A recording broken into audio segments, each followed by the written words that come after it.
warahmatullahi wabarakatuh. Jumpa kembali dengan Ibu Devi Arianti dengan mata pelajaran seni budaya.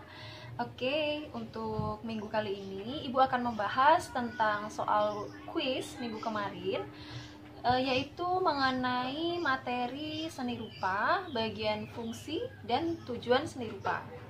Nah, dikarenakan waktu kuis minggu lalu masih banyak jawaban yang tidak tepat, maka dari itu Ibu akan membahasnya minggu ini supaya kalian akan lebih memahami bagaimana fungsi dan tujuan seni rupa.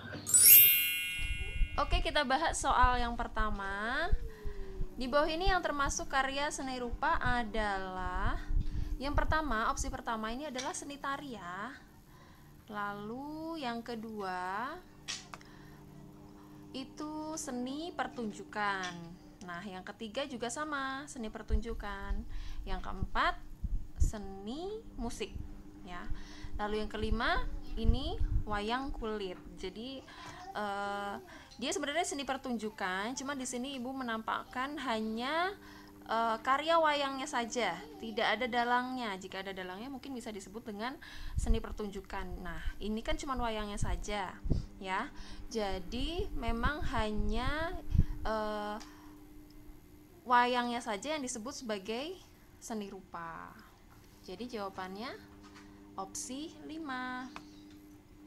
Lanjut soal berikutnya. Di bawah ini adalah karya seni yang memiliki fungsi menyampaikan nilai-nilai budaya. Nah, nilai-nilai budaya ini maksudnya apa? Nilai-nilai yang mengandung budaya, karena kita tinggal di Indonesia, berarti yang mengandung nilai-nilai budaya Indonesia. Opsi pertama, dia bertemakan umum, ya. Nah, opsi kedua, ini ada cepot. Cepot ini adalah wayang yang berasal dari Jawa Barat. Yang ketiga ini patung, yang keempat adalah seni kerajinan, yang kelima instalasi. Jadi sudah terlihat ya, yang menyampaikan nilai-nilai budaya adalah opsi kedua. Nah, selanjutnya adalah di bawah ini bukan termasuk karya seni yang berfungsi sebagai ritual keagamaan. Yang mana ya? Yang tidak berfungsi sebagai ritual keagamaan. Untuk opsi 1, ya, ini untuk ibadahnya orang Buddha. Nah, ini juga, ya.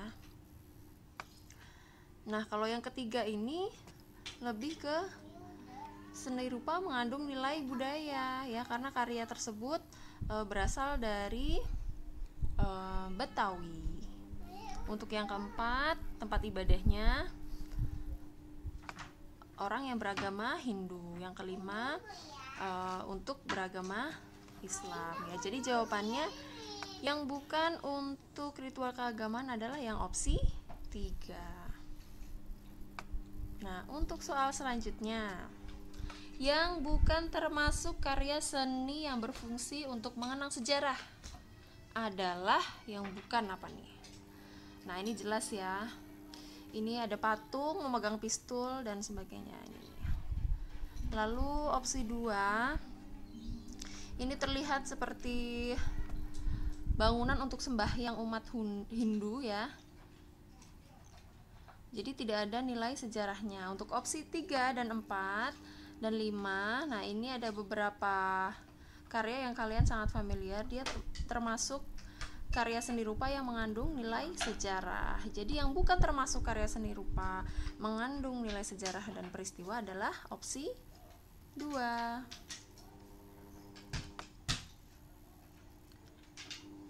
Soal selanjutnya, yang bukan termasuk karya seni yang berfungsi memenuhi kebutuhan hidup sehari-hari.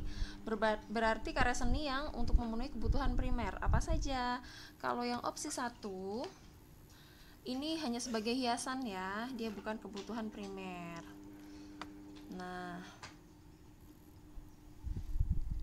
sudah terjawab sepertinya di opsi 1, karena opsi 2, 3, 4, dan 5, ya, ini termasuk benda-benda yang bisa dipergunakan sehari-hari, ya. Nah, seperti itu. Jawabannya berarti opsi 1.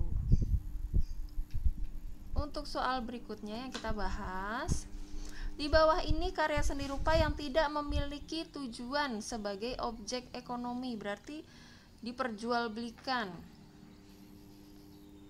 dipasarkan. Yang manakah?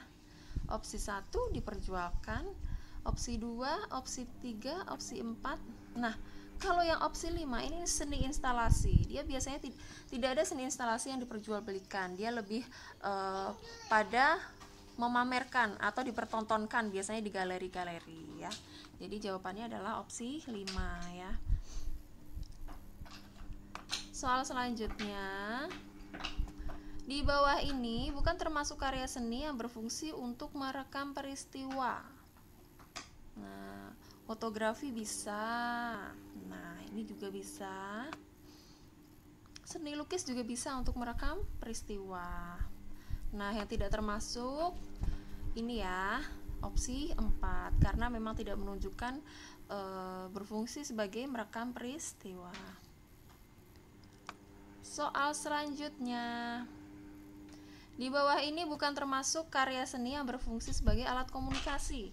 Jadi karya seni rupa yang dia tidak memiliki fungsi komunikasi, tidak menyampaikan informasi sama sekali. Yang manakah? Kalau opsi 1, 2, 3, 4, dia berfungsi sebagai alat komunikasi karena menyampaikan informasi.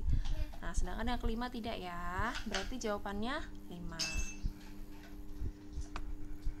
Selanjutnya, di bawah ini bukan termasuk fungsi seni rupa adalah, nah yang manakah jawabannya yang bukan termasuk? Yang pertama sekarang, membuat karya untuk dinikmati orang lain, bisa. Sebagai dekorasi dan pajangan, bisa.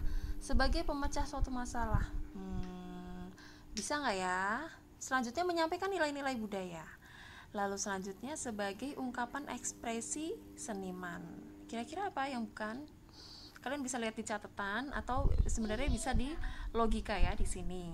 Jadi yang bukan adalah poin 3. Nah, ini tidak termasuk ke dalam fungsi seni rupa. Nah, lalu yang terakhir, yang bukan merupakan tujuan seni rupa. Apa yo? Ekspektasi? Ada nggak kemarin di catatan? Terapi kejiwaan? Ada. Perluasan wacana? Ada. Keperluan politik? Bisa. Eksperimentasi juga ada. Berarti yang tidak termasuk apa? Ekspektasi.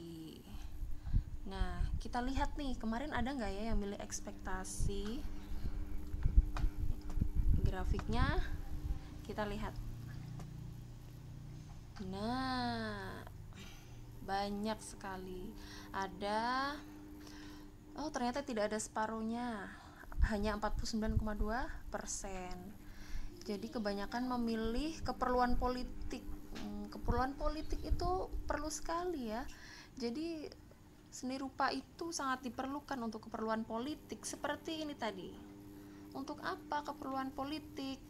Keperluan politik biasanya dalam kampanye-kampanye diperlukan pamflet, banner, baliho untuk promosi kampanye, promosi politik. Nah, yang dimaksud adalah seperti itu.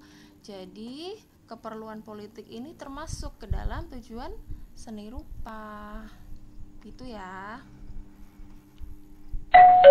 Sekian materi dari Ibu hari ini. Semoga kalian lebih memahami tentang hal-hal yang sudah Ibu jelaskan tadi.